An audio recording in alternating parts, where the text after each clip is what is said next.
سڵاوتان لێبێت بینەرانی زاری کرمانجی لە گەڵتانین بۆ خستنەڕووی هەندێک زانیاری لەسەر دەستپێکردنەوەی کارەکانی شەقامی چلمەتری کە یەکێکە لە پرۆژە استراتیزیەکان لە سنووری ئیدارەی سەربەخۆی سۆران دوای ئەوەی لە ساڵی ڕابردوو بە ئامادەبوونی مەسرور بارزانی سەرۆکی حکوومەتی هەرێمی کوردستان بەردی بناغی ئەو پرۆژە گرنگەدانرا کە خۆی ئەبینێتەوە لە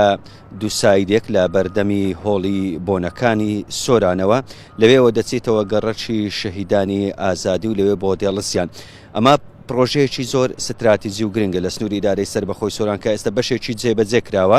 ئەو قۆناغی کە ئێستا کاری تێدا دەکرێت دروستکردنی پردێکە بە درێژی 500 مەتر ئەو شەقامە نزیکەی 3 کیلۆمەترە درێژیەکەی و پانیەکەشی 40 مەترە لەبەرەوەی شەقامێکی 40 مەتریە. مهندس یونس سەرپەرشتیاری پرۆژەکانی کاڤین گروپ لە سنووری ئیدارەی سەربەخۆی سۆران بۆ زاری کرمانجی ئاماژەی بۆەوە کرد کە ئێستا کارەکان لە شەقامی 40 مەتری بە بەردەوامی دەستی پێکردوتەوە کە یەکێکە لە پرۆژە گرنگەکان ئەو بربەستانەی کە هەنە لە بەردەم پرۆژەکە وەکو مهندس یونس ئاماژەی پێدا بوونی ئەو زەوی و زارەیە لە دوای ئەوەی کە پردەکە تەواو ئەبێتن ئەمەش گوتی کاری ئیدارەی سەربەخۆی سۆرانە بۆ ئەوەی ئەو ڕێکارانە تەواو بکات و بۆ ئەوەی پرۆژەکە زیاتر بچێتە پێشەوە. کاڤین گروپ ئێستا لە سنووری ئیدارەی سەربەخۆی سۆران لە چەند پرۆژەیەکی گرنگکارە کە جگە لە 40 مەتری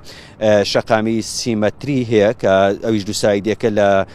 ناوچەی پیشسازی کۆنی سۆران کاری تێداکرێت هەروە گەڕەکی بارزان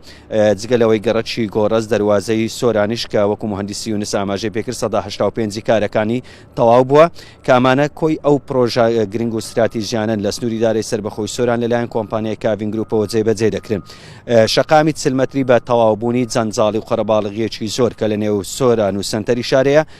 کەم دەکاتەوە جگەلەوەی سیمایەکی جوانتر بە شاری سۆرانە بەخشێت و یەکتر بەستنەوە و جادەیەکی کەمەربەندی گرنگ ئەبێ بۆ سنووری ئیدارەی سەربەخۆی سۆران.